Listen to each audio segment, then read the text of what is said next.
Hello বন্ধুরা, আসসালামু আলাইকুম। কেমন আছেন সবাই? আজকে আপনাদেরকে নিয়ে যাব নরসিংদী। বন্ধুরা, নরসিংদী ফুলের রাজ্যে নিয়ে যাব আজকে আপনাদেরকে। তো ফুলের রাজ্য বললে ভুল হবে। এটা একটা হচ্ছে রেস্টুরেন্ট, মূলত এটা হচ্ছে আপন রেস্টুরেন্ট। এটা লোকেশন হচ্ছে নরসিংদী নাগরিয়াকান্দি। তো এই জায়গাটা হয়তো অনেকেই চিনবে না, আমি এই লোকেশনটা জানিয়ে দেবো। তো তার আগে বলে রাখি যে আসলে নরসিংদী প্রথমত আগে তত পর্যটন কেন্দ্র খুব একটা ছিল না বললেই চলে। এখানে শুধু ড্রিম হলিডে আর এই কিছু কয়েকটা নামকরা কিছু কয়েকটা জায়গা ছিল, ব্যাস এতটুকুই। কিন্তু বর্তমানে সবাই পর্যটনকে অনেক গুরুত্ব দিচ্ছে। তো সেক্ষেত্রে সব জায়গাতেই গড়ে উঠছে বিভিন্ন ছোটো ছোটো পর্যটন কেন্দ্র, কিন্তু সেক্ষেত্রে নরসিংদী একটা বড় ভূমিকা রাখে এই নাগরিয়াকান্দি ব্রিজ। তো আজকে আমার সাথে পুরো ট্যুর জুড়ে থাকবে আমার বন্ধু মাহমুদ আক্তার। তো ওর বাড়ি হচ্ছে নরসিংদী। তো আজকে আমাকে ও নিজেই ঘুরাইছে পুরা নরসিংদীর অনেক বিখ্যাত বিখ্যাত জায়গায়। তো তার থেকে ছোট্ট একটা ভিডিও। এটা হচ্ছে নাগরিয়াকান্দি ব্রিজের পাশাপাশি, এটা হচ্ছে স্বপ্নচোয়া গার্ডেন এক পাশে, আরেক পাশে হচ্ছে গোল্ডেন স্টার পার্ক, আরেক পাশে হচ্ছে আপন রেস্টুরেন্ট অ্যান্ড ফুলের বাগান। তো আপনাদেরকে আজকে শেয়ার করব আপন রেস্টুরেন্ট অ্যান্ড ফুলের বাগান। তো আমাদের সাথেই থাকুন।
তো বন্ধুরা, এখানে আমার সব থেকে বেশি ইন্টারেস্টিং যেটা লেগেছে সেটা হচ্ছে এই সূর্যমুখী ফুলের বাগান। আসলে অসাধারণ একটি জায়গা। এখানের মধ্যে প্রায় অনেক দূর দূরান্ত থেকে পর্যটক আসছে, এসে ছবি তুলছে। এখানে এসে আমি কয়েকজন দুই তিনজন ছোট বন্ধুকে পেয়ে গেলাম, তার মধ্যে থেকে দুজনকে পেলাম, তাদের সাথে অনেকক্ষণ আড্ডা দিলাম, ভালোই লাগলো। ওরা অনেক ফ্রি মাইন্ডে ছিল, আমাকে দেখে আমার সাথে কথা বলছে, আমার বাড়ি কোথায় জিজ্ঞেস করছে। আমি যা যা জিজ্ঞেস করছি মূলত ওরাই জিজ্ঞেস করছে, অনেক আদর লাগছিল ওদেরকে। তো ওদের সাথে কিছুক্ষণ কথা বললাম, ওদের সাথেও ফ্রি হয়ে গেছি একদম, ভালোই লাগলো। ওরা অবাক হচ্ছে যে আমি চট্টগ্রাম থেকে গেছি। তো এটার শুনে আসলে একটু ছিলাম। যাই হোক, তো এক পর্যায়ে ঘুরতে ঘুরতে আমরা নাস্তা করতে যাব একটু পর। তো ততক্ষণ আমি এই আপন রেস্টুরেন্টের এই ফুলের রাজ্যটা দেখাচ্ছি আপনাদেরকে। এটার নিচে হচ্ছে রেস্টুরেন্ট এবং উপরে আর পুরো এটা ফুল দিয়ে ঢাকানো। এক মানে এক কথায় বলে গেলে অসাধারণ একটা আইডিয়া। এটা যার মাথা থেকে আসছে সত্যি উনি অনেক ব্রিলিয়ান্ট একজন মানুষ হবেন, কারণ ওনার চিন্তাভাবনা অনেক পরিষ্কার, অনেক সুন্দর একটা চিন্তাভাবনা।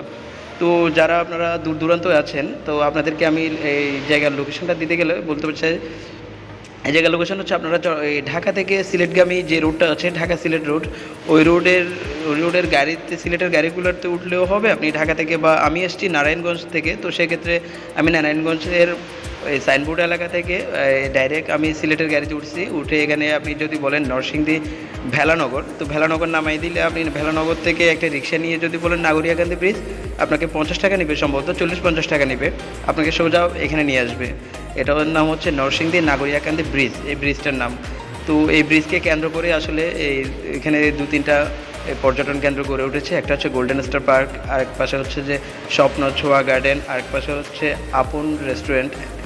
এখন সব কিছু মিলাই এক কথায় বলতে গেলে, আর আমরা যেখানে নাস্তা করতে এসেছি এখানে আসলে জায়গাটা অসাধারণ, আনকমন লাগলো। এখানে যে চেয়ারগুলো, এগুলো দড়িতে বাঁধা ছিল, আমরা দুলছিলাম এক ধরনের, এটা দোলনা সিস্টেম, মোটা দড়ি দিয়ে বাঁধা ছিল, আপনারা দেখতে পাচ্ছেন। এই মোটা দড়ির উপরে আমরা ঝুলে ঝুলে মানে দুল খেয়ে খেয়ে নাস্তা করছিলাম। আসলে এই জিনিসটা আমার অসাধারণ লেগেছে, কারণ আমি অনেক জায়গাতে ঘুরেছি টুকটাক, তো কিন্তু এরকম সিস্টেম আমি কোথাও দেখি নাই।